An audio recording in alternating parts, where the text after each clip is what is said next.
மாரடைப்புல இருந்து காப்பாத்த இந்த 3 உப்புக்கள் போதுமானது. இந்த 3 உப்புக்கள்ல அவர் வாயில போட்டு கொஞ்சமா ஒரு ஒரு 2 ஸ்பூன் கரண்டி தண்ணி, ஒரு 50 மில்லி அளவுக்கு தண்ணிய அந்த வாய்க்குள்ள ஊத்துனோம்னா உடனே அந்த நெஞ்சு மாரடைப்பு சரியாயிரும். உடனே எழுந்திருச்சுக்குருவாங்க. இது ஒரு அதிசயமா இருக்கும். ஏன் இந்த மாரடைப்பு சரியாவது? இந்த உப்பு தான் உள்ள அடைக்குது. உப்பு அடைக்கிறதா திருப்பி உப்பை கொடுத்துதான் எடுக்க முடியும். எப்படி ஒரு முள் குத்திச்சோ அதை ஒரு பெரிய முள்ளில் எடுக்கிறோமோ அதே மாதிரி மாரடைப்பு வந்தவங்களுக்கு இந்த உப்பை கொடுக்கணும். இந்த உப்பை கொடுத்தோம்னா உடனே வாய்க்குள்ள போட்டு அந்த தண்ணி கரைஞ்சி அந்த உப்பு தண்ணி தொண்டை கீழே இறங்கினதுமே அவங்க முழிச்சு பாத்துருவாங்க. அதிகமா மாரடைப்பு வர்றதுக்கு காரணம் என்னன்னா, நீங்க வெளியில போய் ஒரு விசேஷத்துல பிரியாணி சாப்பிடுவாங்க. அப்போ நிறைய வெங்காயம், பெரிய வெங்காயம் வச்சிருப்பாங்க. அந்த வெங்காயத்தை சாப்பிட்டு போது வந்ததுமே சுருக்கணும், குத்தும். வெங்காயம், பெரிய வெங்காயம் சாப்பிட்டுட்டே இருக்கிறவங்களுக்கு ஒண்ணும் பண்ணாது. புதுசா சாப்பிடுறவங்களுக்கு நெஞ்சு அடைப்பு வந்துடும், நெஞ்சு வலி வந்துடும்.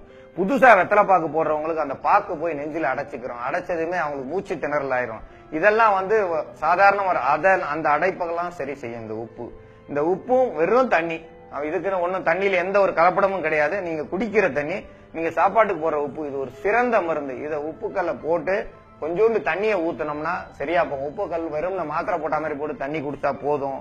அவங்களுக்கு எவ்வளவு நெஞ்சுவலியா இருந்தாலும் அடுத்த ஒரு நிமிஷத்துல அந்த நெஞ்சுவலி சரியாயிரும், அடைப்புகள் சரியாயிரும். மயக்கத்துல இருக்கும், மீண்டும் எழுந்திருச்சு என்ன நடந்துச்சுன்னு கேட்பாங்க. அதுக்கப்புறம் அந்த இதய அடைப்புக்கான மருத்துவத்தை நீங்க வேற ஒரு மருத்துவம் தான் பண்ணணும். அந்த உடனடி மருத்துவம், மயங்கி விழுந்தவங்களை மீண்டும் எழுப்புறதுக்கான மருத்துவம் இது. இந்த மருத்துவத்தை எல்லாரும் பயன்படுத்தி பயன்பெற வேண்டும் என்று கேட்டுக்கொள்கிறேன். இந்நிகழ்ச்சியை